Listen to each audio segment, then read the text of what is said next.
so much motherfucking designer on right now. Bring it down, bring it back, make it clap. I got 3 old thoughts, new block, where that thing. Bitches on my line, and you know they come straight.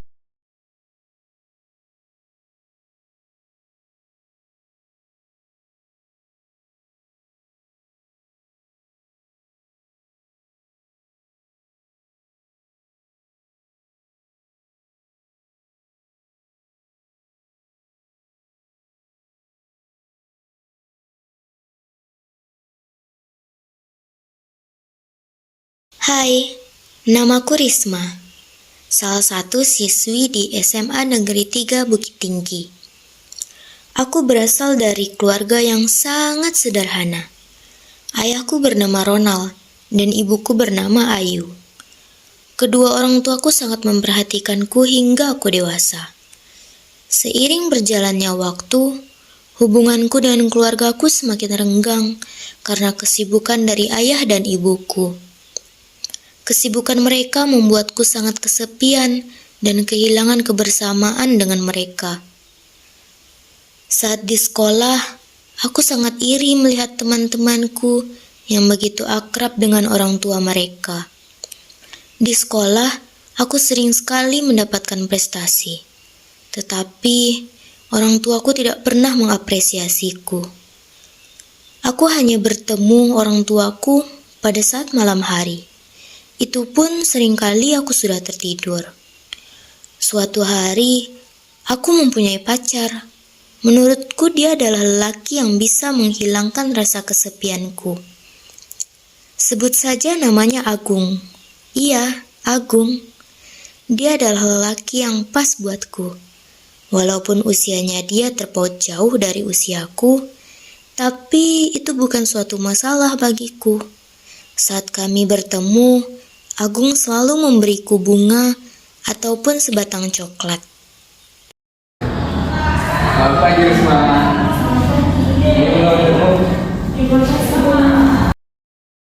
Suatu hari, aku diajak oleh Agung untuk pergi malam mingguan ke salah satu mall dan aku tidak menolaknya karena kondisi rumah sedang sepi di kala itu. Saat kami ingin pulang, kami teringat bahwa kami sudah kemalaman. Dan Agung memutuskan untuk menyewa penginapan. Bagaimana kalau kita nginap aja? Boleh juga, lagian di rumah juga ada orang tua sih. Tapi aku di luar kota. Saat di penginapan, Agung mengajakku melakukan hubungan terlarang dan aku mengiyakannya. Walaupun aku masih gadis, aku rela melepaskan kehormatanku dengan Agung. Karena aku yakin dia akan menikahiku suatu hari nanti. Iya, kamu sih kenapa saya enggak sama. Kalau begitu, buktiin dong kalau kamu sayang sama aku. Hingga suatu hari kemudian, Agung menghilang. Tidak ada satupun kabar darinya. Aku mencoba menghubunginya, namun semua kontakku telah diblokir oleh Agung. Aku sangat sedih. Dan aku memutuskan untuk menunggu kabar darinya. Aku yakin suatu hari dia akan kembali menghubungiku. Sudah beberapa hari berlalu. Agung juga belum ada kabar. Aku sangat sedih kala itu. 2 bulan kemudian, harapanku telah kukus karena mendengar Agung sudah menikah dengan wanita lain. Pada saat itu, aku telat datang bulan dan harus menerima kenyataan bahwa aku hamil. Aku begitu sangat frustasi, dan aku sempat berpikir untuk menggugurkan kandunganku. Akan tetapi, itu bukanlah jalan yang terbaik, karena bayi yang ada di kandunganku tidak tahu apa-apa. Aku ingat, pada saat itu hari Senin. Aku harus sekolah dan wajib mengikuti upacara bendera. Saat aku mengikuti upacara bendera, aku merasa badanku sangat lemas dan kepalaku pusing. Lalu aku jatuh pingsan pada saat mengikuti upacara. Aku bangun dan tersadar bahwa diriku sedang terbaring lemas di puskesmas. Aku ditemani oleh wali kelasku. Permisi Bu, permisi. Maaf sebelumnya. sebelumnya Bu, apakah benar Ibu yang mengkritiknya Bu? Iya benar Bu. Maaf sebelumnya ya Bu, dengan berat hati saya mengatakan bahwasannya hasil pemeriksaan mengatakan bahwa murid Ibu ini sudah hamil memasuki usia kehamilan menginjak usia 2 bulan Bu. Apa Bu? Tak mungkin Bu, murid saya hamil. Tapi hasil pemeriksaan mengatakan itu benar Bu. Ini hasil pemeriksaannya Bu. Apa? Tak mungkin anak murid saya hamil Bu. Tapi begitu hasil pemeriksaannya benar Bu. Kalau begitu saya permisi dulu ya Bu.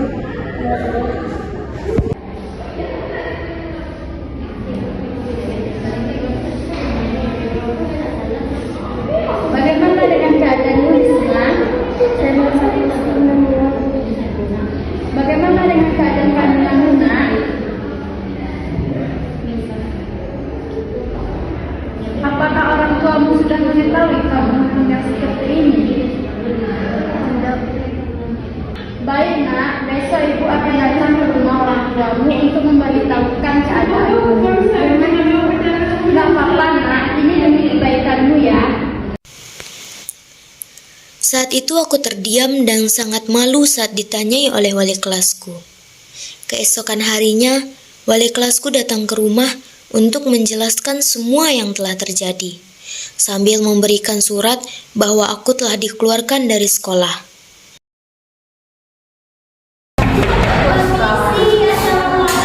Waalaikumsalam. Ibu, selamat masuk Bu. Baik Bu, terima kasih. Silakan duduk Bu. Baik Bu. Ada keperluan apa Bu datang ke sini Bu? Ada hal penting harus saya bicarakan pada Ibu. Risma, tolong tenangin dulu Ibu. Iya Bu.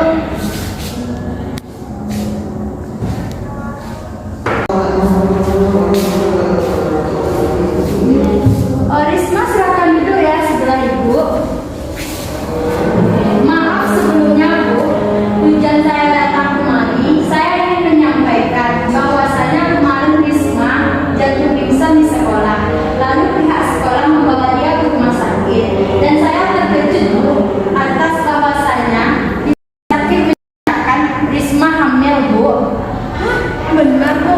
Iya Bu, ini saya membawa suratnya Bu dari pihak rumah sakit. Maaf ya Bu, ini Bu. Tidak mungkin Bu, Risma soalnya tidak pernah kemana-mana Bu. Tapi pihak rumah sakit telah menyatakan bahwasanya Risma telah hamil 2 bulan Bu.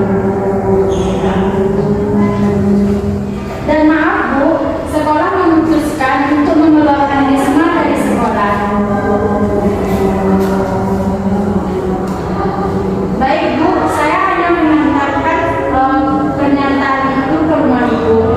Bagaimana keadaan Risma untuk seterusnya, silakan Ibu bicarakan bersama keluarga Ibu. Saya permisi ya Bu. Ya Bu, terima kasih ya Bu. Ya Bu.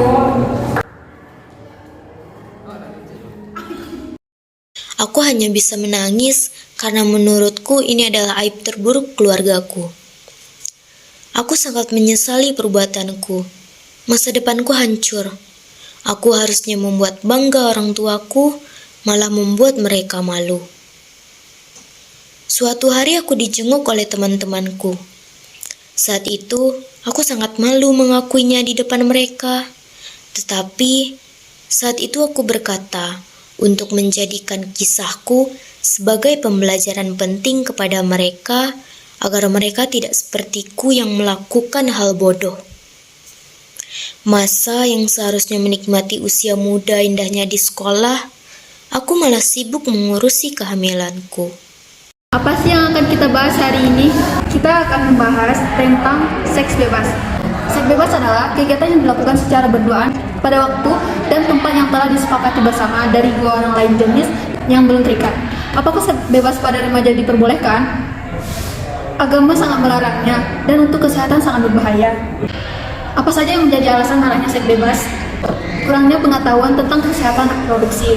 Maksudnya budaya luar yang membahaskan hubungan antara laki-laki dan perempuan. Kurangnya perhatian dan kasih sayang orang tua kepada anak. Paparan media teknologi yang canggih di mana banyak tersebar konten-konten yang berbau pornografi. Keempat, seks bebas dapat dikeluarkan dari sekolah. Stres karena rasa menyesal dan bersalah. Selanjutnya adalah terjadinya aborsi yang membahayakan. Aborsi yang dilakukan dengan sembarangan tanpa bantuan medis dapat menyebabkan pendarahan hebat, infeksi, bahkan kematian. Remaja akan trauma terhadap rasa sakit yang ditimbulkan. Terjangkitnya berbagai penyakit yaitu IMS, yaitu infeksi menular seksual. IMS dapat terjadi dan terjangkit karena berhubungan seksual di usia yang muda dan sering bergonta-ganti pasangan. Tanda-tanda penyakit IMS: terdapat bintik-bintik berisi cairan, adanya lecet atau borok di sekitar area kemaluan, merasa gatal-gatal di sekitar area kemaluan, kencing nanah atau darah yang berbau busuk, keputihan pada wanita yang tidak normal atau busuk dan gatal, keluarnya bercak darah setelah berhubungan seksual. HIV/AIDS disingkat dari Acquired Immune Deficiency Syndrome. AIDS adalah kumpulan gejala penyakit akibat menurunnya sistem kekebalan tubuh. Penyebabnya adalah virus HIV, yaitu Human Immunodeficiency Virus. HIV/AIDS termasuk IMS karena salah satu cara penularannya adalah melalui hubungan seksual. Untuk menghindari HIV/AIDS adalah dengan cara tidak berhubungan seksual secara dini. HIV/AIDS, penyakit HIV/AIDS tidak ada gejala yang harus, bahkan saat virus menyerang tubuh tidak akan terlihat gejala penyakitnya. Setelah 5-6 tahun baru akan terlihat gejala yang signifikan seperti penurunan BB yang ekstrim, diare berulang, kulit mengelupas, sariawan yang tak kunjung sembuh. Untuk mengetahui penyakit ini kita harus melakukan tes ke rumah sakit. Bagaimana cara agar terhindar dari seks bebas? Baiklah teman-teman, di sini saya akan menjelaskannya. Yang pertama, dekatkan diri kepada agama dan keluarga. Agama sangatlah penting bagi kehidupan manusia. Yang kedua adalah pengawasan. Pengawasan yang perlu dan intensif terhadap media. Pada usia remaja, mereka selalu mempunyai keinginan untuk mengetahui, mencoba, dan mencontoh segala hal, seperti dari media massa dan elektronik yang membuat remaja seringkali terpicu untuk mengikuti seperti yang ada dalam tayangan tersebut. Oleh karena itu, diperlukannya suatu pengawasan hal tersebut. Yang ketiga adalah kegiatan positif di luar, menambah kegiatan yang positif di dalam sekolah maupun di dalam rumah. Selanjutnya adalah perlunya pembinaan. Perlu adanya pembinaan remaja yang berhubungan dengan kesehatan reproduksi dan wadah untuk menampung permasalahan reproduksi remaja yang sesuai dengan kebutuhan. Baiklah, itulah edukasi yang dapat kami sampaikan tentang seks bebas. Mohon untuk teman-teman semua agar menghindari seks bebas. Terima kasih.